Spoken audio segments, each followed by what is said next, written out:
21-րդ դարի առաջին տարիները կազմել են պատմության մեջ գրանցված ամենատաք տասնամյակը, հալվում են երկու բևեռների սառույցները, բարձրանում է համաշխարհային օվկիանոսի ջրի մակարդակը, եւ գիտնականների մեծ մասը այս ամենի պատճառը տեսնում է ջերմոցային գազերի մեջ, որոնք առաջ են գալիս եւ բնական եղանակով ջրի գոլորշիանալու եւ մարդու կողմից օրգանական վառալանյութերի այրման հետևանքով։ Ծուխ, որը բարձրանալով դեպի երկրագնդի ստորին մթնոլորտ, կազմում է մի շերտ, երկրագնդի վրա թողնելով այն ազդեցությունը, ինչ ապակին ջերմոցների վրա, այսինքն թույլ է տալիս, որ արեգակի ճառագայթները հասնեն երկրին, տաքացնեն այն, սակայն թույլ չի տալիս, որ ջերմությունը հեռանա մեր մոլորակից։ Արդյունքում երկրագունդը դառնում է ապակեպատ մի պատշգամբ, ջերմոց, որտեղ արևի տակ միշտ էլ տաք է եւ հեղձուցիչ։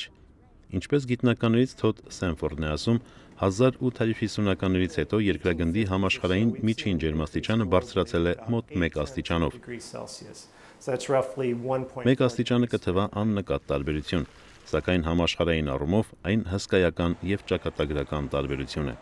Դա լավ ըմբռնելու համար բերենք հետեւյալ օրինակը, որ վերջին սառցեդարի ժամանակ, երբ ներկա ԱՄՆ-ի տարածքը ծածկված էր 1.5 կիլոմետր հաստությամբ սառցի շերտով, համաշխարհային ջերմաստիճանը այսօրվա միջին ջերմաստիճանից ցածր էր ընդամենը 5-ից 6 աստիճանով։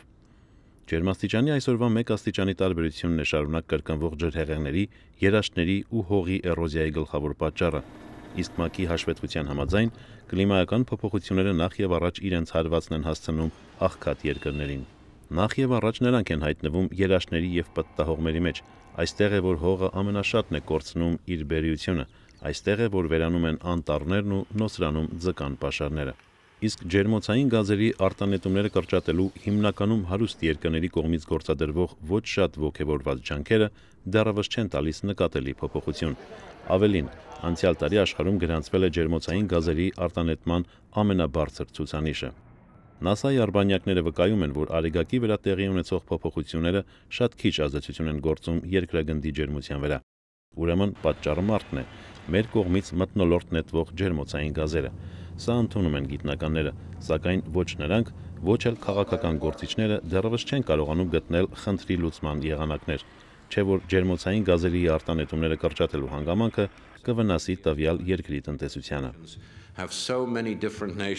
Ջերմոցային գազերը նկատելիորեն ավելացան, երբ զարգացած արդյունաբերական երկրներին կից արտանետումների մակարդակը բարձրացավ նաև նոր զարգացող երկրներում, իսկ նոր զարգացողները դեմ են հավասարապես կրճատելու առաջարկին, քանի որ ասում են նրանք, զարգացած երկրները մթնոլորտը աղտոտել են արդեն 100 տարի եւ այժմ եկել է տնտեսությանը զարգ տալու իրենց ժամանակը։